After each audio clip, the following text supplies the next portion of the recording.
Ligne droite. Émission spéciale Covid-19. Et oui, nous retrouvons notre émission spéciale sur les effets indésirables des vaccins. Comme je l'ai dit tout à l'heure, il n'est pas là question de dire que tout le monde peut subir ces effets indésirables, mais d'en parler parce qu'il est important d'en parler, qu'aujourd'hui il y a un tabou de ce côté-là. Nous avons énormément de témoignages, d'appels, de mails, voilà. Donc on va essayer de donner la parole à un maximum de gens, mais il ne nous reste pas tant de temps que ça, environ 20 minutes. Je vais commencer par José. Bonjour José. Bonjour. On vous écoute, José, pour votre témoignage. Alors, je veux dire tout d'abord qu'au départ, j'étais absolument pas contre les vaccins et que j'y suis allé en toute confiance. J'étais appelé par mon généraliste qui me proposait une dose d'AstraZeneca. Donc, j'y suis allé, je l'ai faite. Et environ 15 jours après, j'ai commencé à avoir des douleurs abdominales intenses, très, très fortes. Donc, on a appelé SOS Médecins. SOS Médecins ne comprenait pas ce qui m'arrivait. Il pensait à une occlusion intestinale. Enfin bref, il appelle une ambulance. Il m'envoie à l'hôpital Henri Mondor. Henri Mondor, il décèle, il pense que c'est une occlusion intestinale. Donc, ils font le nécessaire. Petite opération. Finalement, ils me remettent en réanimation. En réanimation, ils s'aperçoivent que je continue à descendre. Et que rien ne va, donc ils me redescendent sur le bloc opératoire et là ils m'ouvrent le ventre de haut en bas et ils se rendent compte que je fais une hystémique, soit une systémique et colique hystémique qui est apparente à une thrombose. Il coupe une partie de l'intestin, le côlon, et ils me mettent une poche pour faire une déviation. Je reste plus d'une semaine en réanimation. En réanimation, bon, ils savent pas trop ce qu'il faut. Ils me disent bon ben, faudra un jour refaire la continuité. Donc, ils me laissent comme ça. Je reste avec ma poche pendant 6 mois et ça s'est passé donc au mois d'avril. 4 mois, je suis resté 4 mois avec cette poche au mois d'avril, et il me donne un rendez-vous le 15 septembre pour refaire la continuation. Donc finalement, le 15 septembre, je rentre une nouvelle fois à Henri Mondor. À Henri Mondor, ils comprennent toujours pas ce qui m'est arrivé. Ils pensent à un cancer. Ils me recoupent la totalité du côlon.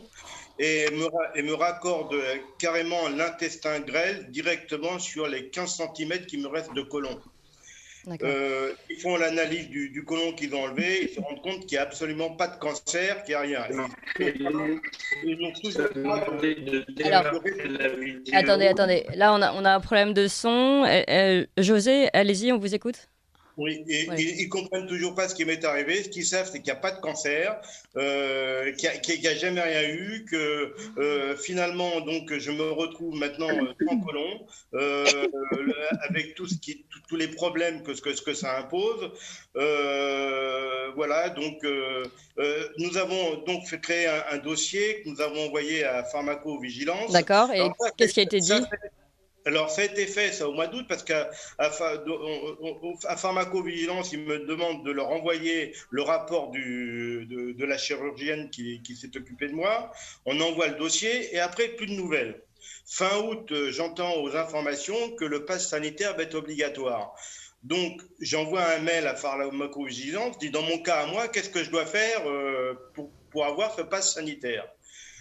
Ils me répondent...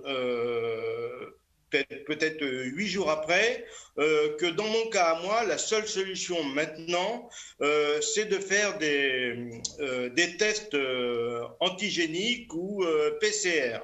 Mais il me parle pas du tout de la deuxième dose. Et finalement, j'insiste pour savoir si vraiment c'est tout ce qu'il pouvait faire. Il me dit, pour nous, c'est tout ce qu'il y a à faire. Et si vous voulez faire une deuxième dose, eh ben, voyez ça avec votre médecin généraliste. Et c'est resté tel quel. C'est-à-dire qu'on m'a laissé comme ça. J'ai toujours pas de réponse sur mon problème. Donc le lien, l'imputabilité, parce qu'on n'est pas encore avouer, enfin, à donner un lien de causalité sûr, mais en tout cas, l'imputabilité n'est même pas encore de fait entre votre vaccin et votre incident de santé. Si, alors, j'ai été répertorié ici comme effet D'accord. secondaire du vaccin AstraZeneca. D'accord. Mais ce que je veux dire, c'est que pharmacovigilance, ils ne se mouillent pas. Oui, Ils ils vous ne disent vous pas, faites déconseillent la pas la deuxième dose. dose. Oui. Ne faites pas la deuxième dose, faites ou faites pas. Ils Oui, m'ont dit non, oui, oui. faites des tests des tests PCR valables 72 heures et puis c'est très bien comme ça. D'accord. Et pas contraire. Et attendez, dans le mail, ils me disent pas explicitement faites voir la deuxième dose avec votre généraliste. Ils mettent pour des deux voir le généraliste. Bon, moi, des deux, je ne suis pas un scientifique, je ne savais pas trop ce que ça voulait dire. C'est-à-dire que même ça, si vous voulez, il y a un c'est défaut enrobé. d'accompagnement. Oui, total. Voilà. Et j'ai été voir mon généraliste avec ça. Mon généraliste, il a dit moi, je ne fais rien. Lui, il m'a tout simplement fait une attestation comme quoi il n'était plus possible de me vacciner. Voilà. Et je suis resté avec cette attestation. D'accord. Bon, merci beaucoup José pour votre témoignage qu'on va ici interpréter ensemble. Je voudrais rapidement donner la parole à Pierre qui est à l'antenne aussi. Bonjour Pierre. Oui, bonjour. On vous écoute. Oui, tout ce que j'entends là, ça me révolte. Hein. Alors, je vous raconte ce qui m'est arrivé. Moi, je me suis fait vacciner donc le 11 mai. Il faut savoir qu'avant, j'avais une maladie auto-immune depuis 15 ans. Un rhumatisme psoriasique, mais j'avais juste au niveau des doigts, j'avais eu 3-4 injections et puis c'est tout, aucun autre symptôme, pas de douleur, rien, en 15 ans. Hein. Bien, donc je fais le vaccin le 11 mai. 3 semaines après, ça paraît des douleurs que je n'avais jamais eues dans les poignets, dans les coudes, dans les genoux, enfin bref, dans toutes les articulations. Donc je vais voir ma rhumatologue. Moi je lui dis, je pense que c'est le vaccin parce que je fais la relation. Hein. C'est maladie auto-immune, c'est immunité, le vaccin, ça touche l'immunité. Je lui dis, ça doit être ce vaccin qui a dû réactiver cette maladie. Bon, elle m'examine et me dit non, vous n'avez pas vos articulations sont pas gonflées. À mon avis, c'est pas du tout. Bon, d'accord. Elle me dit revenez me voir dans 2 mois. Donc là, c'était le 30 juin que j'étais allé la voir. Comme les douleurs ne disparaissaient pas, je retourne la voir le 10 août. Mais là, en plus, avec au niveau des fessiers une espèce d'engourdissement. Elle m'examine, elle me dit toujours non, moi je vois pas, parce que moi je fais le rapport, parce que si vous voulez, les rhumatismes psoriasis, c'est des spondylarthrites. Donc spondylarthrite, c'est le système immunitaire qui se retourne aussi contre la colonne vertébrale. Donc moi je me disais c'est ça. Bon, elle me dit non, elle dit revenez me voir dans 3 mois. Donc dans 3 mois, parce que c'est le 10, on était le 10 août, donc ça serait le 10 novembre. Mais entre-temps, je me suis aperçu qu'en fait, le problème n'était pas du tout articulaire. Elle avait raison. Il est musculaire. Et j'ai eu des raideurs après, des crampes dans les jambes, derrière les jambes. Maintenant, c'est les mollets. Bref, je suis retourné voir ma généraliste. Il m'a envoyé voir un interniste. L'interniste, parce que pour moi, j'ai une SLA, c'est-à-dire une sclérose latérale amyotrophique, maladie de Charcot. Donc l'interniste m'examine, me dit non, je vois pas, vous n'avez pas d'ACLA, etc. Bon, il me rassure, bon, très bien. Entre-temps, il me dit, cet interniste qui était très bien, il me dit, mais vous savez tout ce que je vois, mais il me dit, on nous interdit de le dire. Enfin bref, je ferme la parenthèse.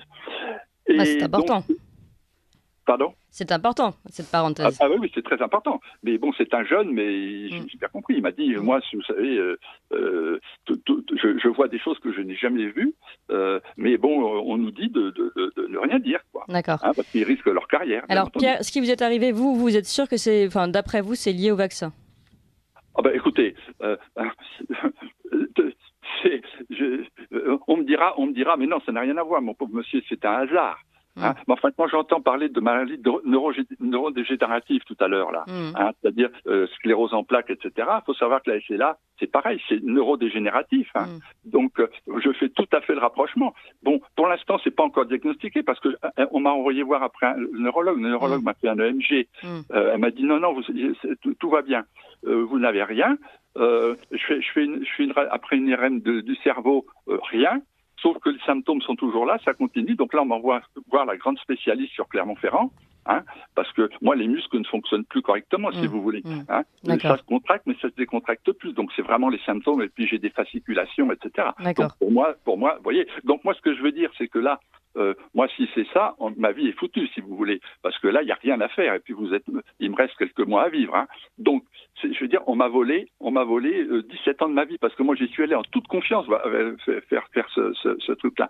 Mais si on nous avait averti avant, parce qu'il y a eu un tel matraquage sur les radios, faut se faire vacciner, il y a des effets secondaires, mais ça n'a jamais été. On vous disait oui, il y a des effets secondaires, mais ça, on n'a jamais averti les gens. On aurait fait des reportages en disant, voyez les cas graves qu'il y a eu, ça aurait peut-être fait réfléchir pas mal de gens et ça les aurait dissuadés d'aller se faire vacciner. Moi, je dis pas que le vaccin, et je suis pas contre le vaccin, parce que moi, je me suis toujours fait vacciner. Hein, d'ailleurs, j'y suis allé en toute confiance. Mais c'était notre introduction aussi, et ici aussi, nous n'avons rien contre le vaccin. Voilà. Pierre, merci beaucoup pour votre témoignage. Courage, et puis on va garder contact avec vous. On a encore beaucoup de témoignages, et Vincent va nous en lire aussi, puisque nous avons aussi des courriels qui nous sont envoyés. Vincent, voilà, beaucoup de témoignages qui nous arrivent par téléphone. Je vous rappelle, si vous voulez témoigner avec nous, en tout cas, on va prendre vos coordonnées et vous rappeler, puisque vos témoignages sont très importants. C'est ça, Clémence. Au 01 46 51 00 85. Voilà le témoignage, en tout cas, par exemple, de Laurie. Laurie qui nous parle de son ami qui a fait sa première dose du vaccin Pfizer le 19 septembre. On est en Franche-Comté. Quelques effets secondaires juste après, un mal de tête, des jambes lourdes. Son ami a pris rendez-vous pour s'assurer qu'il ne s'agissait pas d'une phlébite. Et en allant à son rendez-vous 6 jours après le vaccin, elle s'est sentie très mal. Elle a fini aux urgences à Dole alors qu'elle faisait une rupture d'anévrisme cérébral. Elle a été transportée en urgence à Besançon, une plus grosse structure. Selon les médecins, une semaine s'est écoulée entre l'injection du vaccin et cette rupture d'anévrisme. Les médecins, eux, sont partagés. Certains ont dit qu'il pourrait y avoir un lien, alors que d'autres ont assuré catégoriquement que ce n'était pas lié au vaccin. Mais Laurie précise bien qu'ils n'ont fait aucune recherche pour déterminer un éventuel lien. Puis le jour de sa sortie de l'hôpital, son ami, on lui a diagnostiqué une thrombose. Au total, elle est restée 19 jours à l'hôpital en soins intensifs, dont une semaine en réanimation à cause de complications. Aujourd'hui, elle est traitée avec des médicaments pour sa thrombose. Et Laurie qui nous a bien précisé par téléphone l'énorme impact pour ton ami et tout son entourage de cet effet secondaire. Son ami qui est aujourd'hui toujours très fatigué. Merci beaucoup Vincent. On va donner la parole à Sophie. Bonjour Sophie. Sophie, est-ce que Sophie est avec nous? Sinon, on peut donner la parole à Michel, je crois qu'il peut être là. Est-ce que Sophie ou Michel sont là? Allô? Alors, Sophie. Bonjour Sophie, on vous écoute. Bonjour. Alors, je voulais témoigner, moi, de ce qui est arrivé à ma fille de 15 ans, qui a reçu une première dose de Pfizer fin août. Et 36 heures après, elle a fait un très gros malaise, donc j'ai dû appeler les pompiers. Donc elle a eu une crise convulsive, elle a eu une paralysie faciale avec la bouche de travers, elle a perdu la vue, elle a eu aussi des émissions de sel et d'urine pendant son malaise et une perte de connaissance. Donc elle a été transportée à l'hôpital. Naturellement, aucun lien n'a été fait avec la vaccination. D'ailleurs, sur le compte-rendu des urgences, ils ne font pas du tout état ni de la perte de la vue, ni de la paralysie faciale. Donc, j'ai tant bien que mal essayé de faire remonter à la NSM. Donc, j'ai eu un gentil petit mail de retour me disant que les convulsions, c'était en fait un effet normal pour n'importe quel vaccin. Donc, impossible de faire remonter quoi que ce soit. Attendez, la crise convulsive, la paralysie faciale, ça c'est un effet normal des vaccins? Alors, comme sur le compte rendu, eux, ils n'avaient que la crise convulsive dans les effets. Voilà, on m'a dit c'est tout à fait normal. Et puis les médecins des urgences, ils m'ont dit en fait que c'était lié à un état de fatigue passager. D'accord. Voilà. Moi, j'ai 36 heures pile après le vaccin, c'est connu, docteur Henriot, 36 heures, c'est vraiment la durée à laquelle peuvent apparaître certains effets. Oui. Allez-y, Sophie, on vous écoute. Oui, donc c'était une ado en pleine santé, quoi. Enfin, elle n'a jamais convulsé, elle n'a jamais eu ce type de malaise. Donc, moi, je veux me battre pour faire remonter ça. Et puis, vous avez raison, Sophie. Puis, donc là, d'après ce que j'ai compris, donc, aucun rapport n'a pu être envoyé, aucun lien donc, de causalité entre l'accident de santé de votre fille et puis la vaccination qui avait lieu 36 heures après. On va donner, merci beaucoup, Sophie. On va donner la parole à Michel. Bonjour, Michel. Oui, vous m'entendez là? Oui, on vous entend, oui. Voilà, oui, donc Michel, moi Je me suis fait vacciner par le Johnson le 6 juillet. Oui. Et maintenant, je suis à l'hôpital depuis presque 2 mois. Mais avant de continuer, je vais remonter dans le temps un tout petit peu pour que vous puissiez comprendre pourquoi je dis que c'est le vaccin qui m'a mis une aplasie médulaire. Donc, je suis un sportif, je fais du vélo. Donc, évidemment, quand on fait du vélo et quand on fait du vélo de compétition, on maîtrise parfaitement son corps, on maîtrise parfaitement ses muscles et on sait quand on est fatigué ou on n'est pas fatigué. On sait ce que c'est que de la VO2, de la PMA, de la FC Max. Donc, ça veut dire que quand moi, je me suis vacciné, 2 jours avant, j'avais fait 100 km de vélo avec mes camarades. Alors, je ne vous parle pas, on en fait toutes les semaines, voilà. Donc, ça veut dire que moi, j'étais dans un état physique parfait. Dans un corps sain. Dans un corps sain, un état physique parfait, aucune faiblesse. Le mardi, je me suis fait vacciner. Le mardi, à 9h. À 10h, j'avais mal à la tête. À peu près en fin de matinée, j'avais des mal au ventre. Et dans la nuit, je me suis retrouvé aux toilettes en permanence, si vous voulez. Et ça a duré jusqu'au samedi. Il a fallu que je prenne je crois que c'est de l'Imodium pour arrêter. Après, pardon, je suis parti parce que j'ai une petite maison de campagne près de Moulins. Et je suis parti faire des travaux. J'ai réparé ma salle de bain et je me suis tapé l'avant-bras droit dans une gouttière parce qu'il y a une partie du toit qui est assez basse. Et le lendemain, je me suis retrouvé avec un bleu énorme. Je dis à ma femme, c'est bizarre. D'habitude, je sais pas, c'est rouge, mais pas bleu comme ça. Et puis, j'ai continué à faire mes travaux. Et puis, j'ai eu des apparitions à gauche, à droite, de bleu. Je ne savais pas d'où ils venaient, mais comme je bricolais, je les ai tout de suite attribués à mon bricolage. Donc, la semaine a passé, je suis rentré chez moi. J'ai continué à bricoler chez moi, parce que je suis un bon bricoleur. Donc, j'étais dans ma piscine, on a changé le liner et j'ai voulu prendre la perceuse pour faire un trou dans le béton. Malheureusement, elle s'est coincée et mon bras est venu taper les ergots. Et là, le lendemain matin, j'étais bleu du poignet jusqu'en haut du bras derrière. Donc là, j'ai commencé à paniquer. Je dis, là, il y a quelque chose qui ne va pas. Donc, j'ai appelé mon médecin en congé. Alors, j'ai le seul moyen que ça aille vite parce que le temps qu'on fasse, je fais la campagne. Je dis, je vais aller donner mon sang. Donc, j'ai pris rendez-vous à Nancy pour donner mon sang. Donc, j'ai rempli le questionnaire. Je n'avais jamais donné. J'ai rempli le questionnaire. Et quand je suis arrivé sur la table, ils m'ont fait « Ouh là là, monsieur, qu'est-ce qui se passe ?» Je lui dis « Qu'est-ce qui se passe ?» Il me dit « Vous avez un taux d'hémoglobine extrêmement bas. On ne peut pas vous prendre du sang. » Je vais appeler le médecin. Le médecin est venu. Il a dit à la dame « Prenez-lui quand même une petite fiole. On fera un examen. » Il dit « Là, il faut rentrer chez vous, aller voir un médecin tout de suite. » Donc, je reprends la voiture. Je repars. J'ai 60 km à faire. On cherche partout un médecin. On arrive à en trouver un. Il m'examine, il me dit oui, lundi vous irez au laboratoire faire tous vos examens. Et en sortant de chez le médecin, j'ai la plateforme de Strasbourg qui m'appelle. Vous êtes bien monsieur Tobou, vous êtes bien à tel âge? Je dis oui. On a examiné votre sang. Il vous reste 10 000 plaquettes, il faut aller aux urgences tout de suite.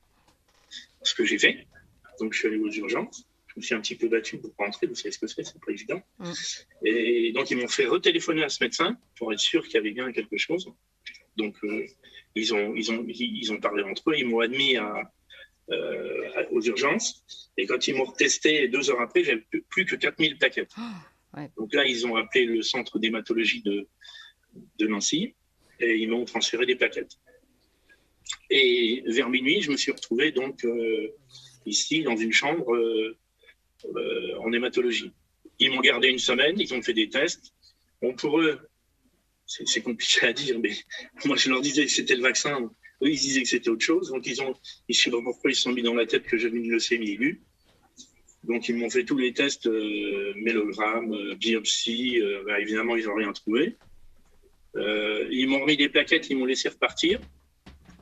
Et puis j'avais un suivi de prise de sang, bien évidemment, la première prise de sang, toutes les constantes étaient retombées, j'avais plus de plaquettes, j'avais plus de globules. Et donc, je suis revenu ici depuis le 26 septembre. Là, ils font un traitement immunosuppresseur qui n'a pas l'air de fonctionner. En plus, je réagis très mal parce que ça me fait mal et les médicaments me font mal à la tête. Donc, j'en sais pas plus pour l'instant. Voilà. D'accord. Et quand on leur pose la question de savoir si c'était bien le vaccin ou pas, ils me répondent l'infirmier on peut pas, mais on peut pas l'exclure non plus. Donc, et donc, voilà, mais est-ce que vous savez si malgré tout le rapport a été envoyé? Je pose toujours la même question. Est-ce qu'un rapport est remonté? Alors, si vous voulez, moi, ils m'ont dit, on a fait un signalement. Moi, je me suis débrouillé autrement par une personne que je connais. Alors, je ne sais pas où ils ont fait le signalement, mais la personne m'a dit que je n'étais pas sur la liste. D'accord. Donc ici, ils m'ont dit qu'ils ont fait un signalement, mais ils l'ont pas fait. Bon, d'accord. Merci beaucoup, Michel. Courage aussi à vous. On va donner rapidement la parole à Isabelle, ce sera notre dernier témoin, puis on donnera la parole à ceux qui sont autour de moi depuis le début de l'émission. Pour conclure, Isabelle, on vous écoute. Oui, bonjour. Je suis aide-soignante donc en EHPAD. Je suis mise à pied depuis 1 mois parce que j'ai refusé de me faire vacciner. D'accord. Donc je voudrais témoigner au sujet du silence qui existe autour de ces problèmes de vaccination. Pendant 1 an et demi, c'est-à-dire l'année dernière, nous avons été tout à fait tranquilles par rapport au Covid. Nous adoptions les mesures barrières préconisées, masques et lavage des mains. Sans problème. À partir du moment où il y a eu les vaccinations au début de l'année, c'est-à-dire de quasiment tous les résidents et d'une partie du personnel, nous avons eu une vague de décès sur un temps très rapproché parmi les résidents. Et cela sans explication, tout simplement parce que... Combien de temps, après la vaccination ? C'est assez difficile, je n'ai pas pu consulter les dossiers. Moi, je sais qu'1 mois et demi après la première vaccination, j'ai une personne qui est décédée dans mes bras alors qu'elle allait tout à fait bien par ailleurs. Donc, et elle est décédée d'une manière très brusque. D'accord. Ensuite, je suppose que c'est après la 2e vaccination qu'il y a eu cette vague de décès dont je vous parle, mais je peux pas en être sûre, tout simplement, parce que, et c'est de ça dont je voudrais vous parler, c'est que justement, il y a un tabou autour de ça. Il y a un tabou parce que déjà, au niveau de la charge du travail, on n'a pas le temps de discuter de ce qui se passe. Et ensuite, parce que on ne peut pas émettre un avis qui puisse générer un doute dans l'esprit du personnel. Donc, voilà. Merci beaucoup Isabelle et merci à tous qui vous nous avez appelés très nombreux, vous nous avez écrit, on n'a pas pu donner la parole à tout le monde malgré le fait que ça fait depuis 1h30 qu'on essaye de donner la parole à un maximum de monde, mais on va continuer, on fera une suite à cette émission.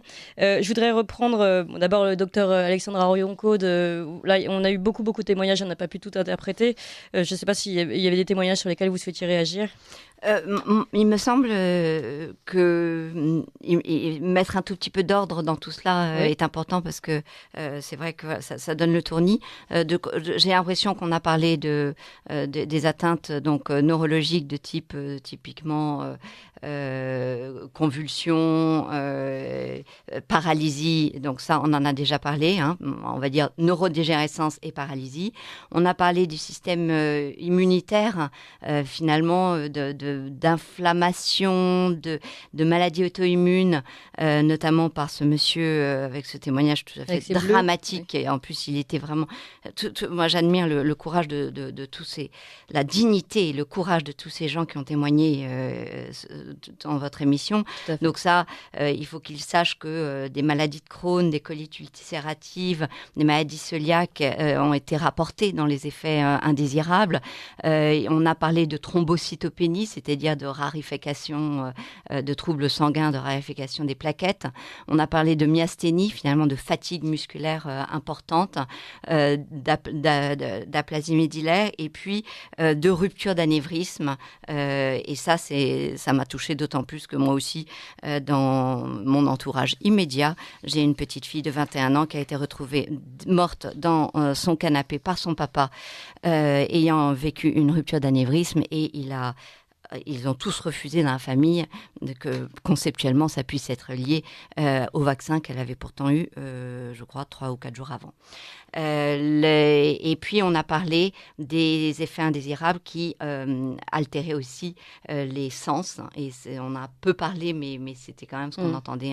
Alors, l'élocution, notamment, il y a des problèmes d'élocution, de goût, d'odorat, de vision. Ça, on n'a pas parlé du tout, mais pourtant, il y en a quand même pas mal. Il y a une maman qui a raconté que sa fille avait perdu la vue. Oui, c'est vrai, on en a parlé, absolument. Et de surdité. Oui. Donc, voilà à peu près toutes les atteintes qui sont des effets indésirables, et ça c'est ce que les gens doivent retenir, des effets indésirables qui sont rapportés dans les bases de données. Donc ça veut dire qu'ils ne sont pas isolés. Ce qui est important aussi... Il faut les désenclaver de cet isolement, à croire que peut-être que c'est pas lié. Tout à fait. De toute façon, ils le savent en général. Docteur, eux le ressentant ainsi, en disant j'étais en parfaite forme, et d'un seul coup. Et pour finir, docteur Soulier, vous insistiez tout à l'heure sur la charge de la preuve qui était inversée. Et là, on a entendu tous ces témoignages et quasiment tous ont dit j'ai tant peiné pour faire un signalement, et souvent même en ayant peiné, le signalement n'est pas fait. Oui, effectivement, la plupart des effets secondaires qu'on voit là n'ont pas pu être reconnus. J'ai connu le cas de la fille de Sophie. Effectivement, on a très probablement, même si on a énormément d'effets secondaires reconnus, 27 000 par ordre à vigilance, on a probablement 10 fois plus, et on sait qu'il y a une sous-déclaration importante. Aujourd'hui, on commence à voir ça par les surmortalités, comme on peut le voir aux États-Unis, ou comme on le voit en Écosse, où on a une surmortalité de 30-40%, c'est-à-dire qu'on a 40% de personnes en plus qui meurent. Imaginez en France, si on a une surmortalité de 40% avec une moyenne de décès de 50 000 personnes par mois, ça nous fait 20 000 personnes de plus qui décéderaient tous les mois. Donc on ne pourrait voir les choses que par les effets secondaires à distance, mais c'est considérable. D'accord. Merci beaucoup, docteur Soulier. Je remercie Marc Doyer. Je précise que vous avez créé, Marc Doyer, un groupe de soutien sur Facebook, le groupe Morissette, du nom de votre femme. Nous aussi, on vous soutient, on vous apporte toutes les forces et toutes nos pensées. Je crois, docteur Alexandra Royencourt, que vous vouliez finir sur un dernier mot. Oui, mais explicatif, en fait, pour que les gens essayent de comprendre un tout petit peu qu'est-ce qu'il peut se passer. L'ARN, parce que c'est essentiellement l'ARN, rentre dans les cellules, va produire cette protéine spike, et cette protéine spike va créer des conditions qui ressemblent finalement, qui miment souvent le Covid, notamment tous ces aspects vasculaires dont on a parlé. La protéine spike fait une autre chose, c'est qu'elle est comme un antigène toxique, c'est-à-dire un activateur d'autres antigènes, et là va déclencher des pathologies, des troubles neurologiques de type schizophrénie, des polyarthrites rhumatoïdes, et ça c'est un autre mécanisme. Et le dernier mécanisme dont finalement aussi on a parlé en filigrane, c'est que dès lors que vos cellules se mettent à produire cette protéine spike et que vous avez le temps, donc dans les à peu près 15 jours, et c'est pour cela qu'il y a ces délais, vous produisez les anticorps qui vont venir détruire cette spike qui est exprimée par vos cellules. Et donc il y a une forme de réaction auto-immune, de ce qu'on peut comprendre, qui avait été anticipée notamment par un certain nombre de chercheurs, notamment le professeur Jean-Michel Clavry, dans les aspects musculaires. Donc voilà un petit peu, c'est juste pour essayer de recadrer, pour dire aux gens... Pour essayer de bien comprendre, voilà. Mais merci en tout cas pour ces premières explications.